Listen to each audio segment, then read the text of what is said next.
Hi everyone, it's Jason here, Local Tech Experts, with another build for you. I just finished test benching all the parts. I'll put a link for the parts in one of the corners, and I just made a video about how I test bench these things, so I'll put a link up there as well if I can figure out how to do that. Today's build is going into this Jonsbo D31 Mesh. It's a white one. I believe there's 3 variations to this case. Well, 6 if you count the colors, black and white. But the 3 variations are mesh, so it's got a mesh front, solid, just a solid front, and then there's one that has a LCD monitor as well. I'm guessing just for stats, temperatures and stuff like that. But the LCD model was 80 Australian dollars more than this one, which was 90 Australian dollars. For some reason the mesh one is $10 more than the solid one. Go figure, less material, more cost. I'll get this out of the box and give you guys a closer look. It'll be my first impressions. It's still sealed. I also thought during editing I'll actually bring up the stats for this, or the spec sheet for this, so if I get anything wrong in my first impressions, I'll correct it with the actual diagrams and measurements and stuff from the website. All right, I'll get stuck in. Thanks, guys. All right, so here it is out of the box, guys. I don't think I've ever unboxed one of these things without giving myself a static shock. So the first impressions is very vibrant white. So the front panel is a mesh one, as I mentioned before. It's I can't seem to remove it here, but I've literally just taken it out of the box and haven't looked at it at all.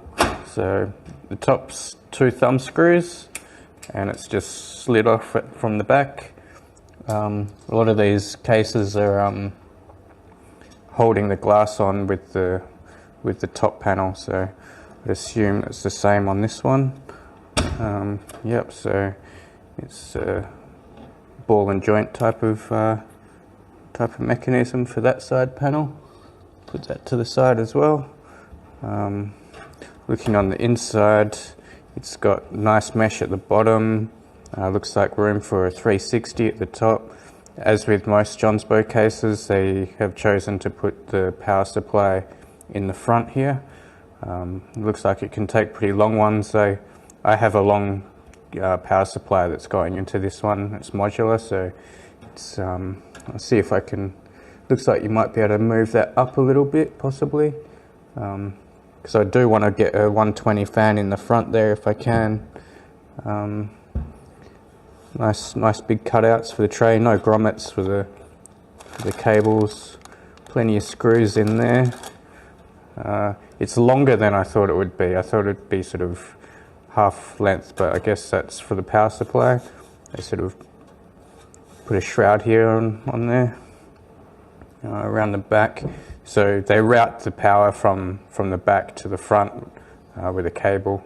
That's how they can sort of get these sort of different form factors. Single 120 in the back there. This side looks like it just pops off as well. Yep. Let's have a look at what the hard drive and cable management stuff in the back here. Let's see. I wonder if I'm going to be able to get a 3.5 in there. I'm not too sure. There's a nice big channel here for cable management. Plenty of tie-offs here.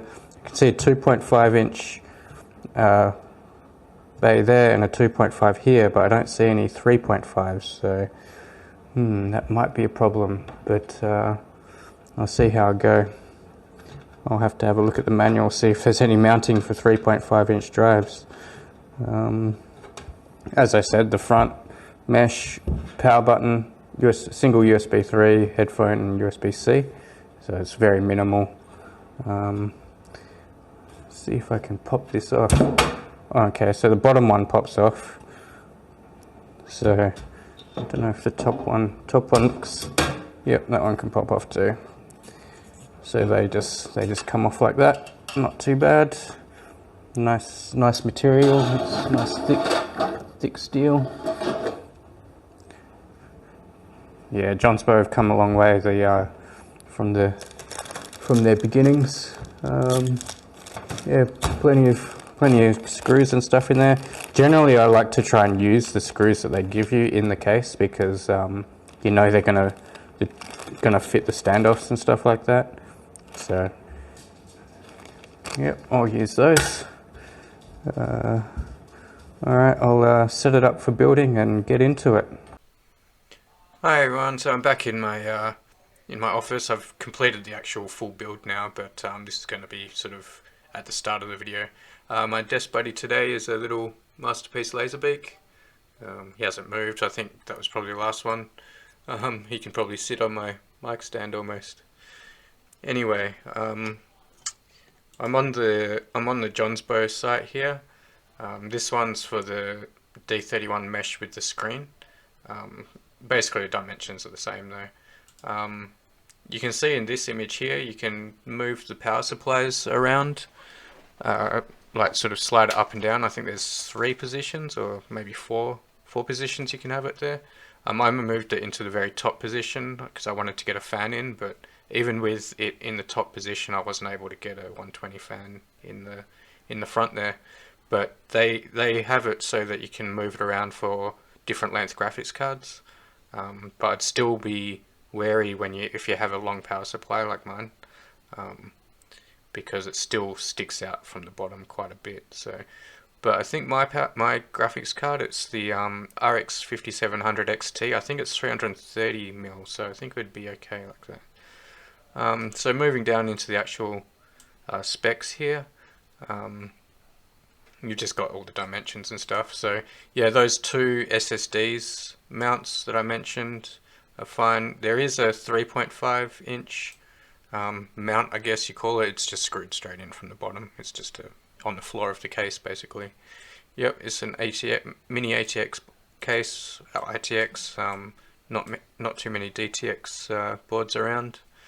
Yep, so the front I/O I think I went over in the case breakdown already. CPU cooler, I just use the stock cooler, but if you want to put a tower one in there, I don't think you'd have any clearance problems really. Top mount fans, I put 2 120 mils. It says you can put, no, I put 1 120 mil in the top. It says you can fit 3. That would be so you can get a 360 radiator up there as well, or 2 140s. So for a radiator, it's a 240, 280, or 360. The single rear 120. You can fit 2 140 mil fans in the bottom. I put a single one down there, is what I ended up doing. It does say a front 120, but I'm dubious about that one. But yeah, anyway, back to the video, guys. Thanks.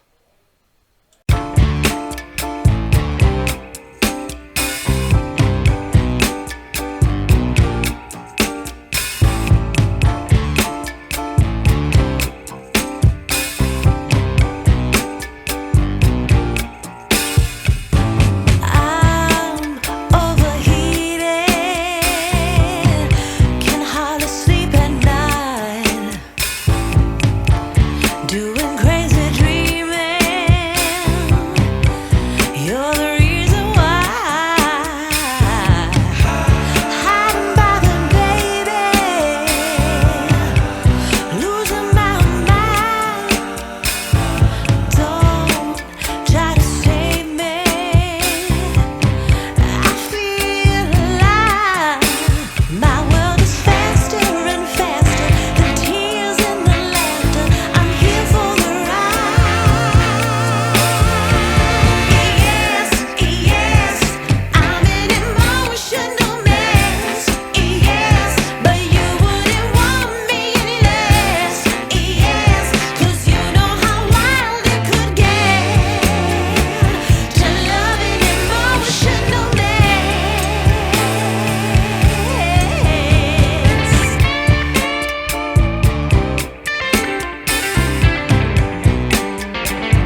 So this one was quite a pleasure to build into, guys. You have to hide a lot of cables under that shroud there, but it's got a lot of room there, so you got a bit to play with. I could have put another 140 fan down the bottom there, I suppose. Got the cable management very neat. The channels are all very handy. They sort of knocked it out of the park on that one. When you sort of take a step back and look at it, it looks like it could very well belong on in a studio, like some kind of designer's machine or something, but it's got that IKEA sort of look, I guess, going for it. The mesh is a nice touch, good airflow. I'll catch you on the next one, guys. See ya.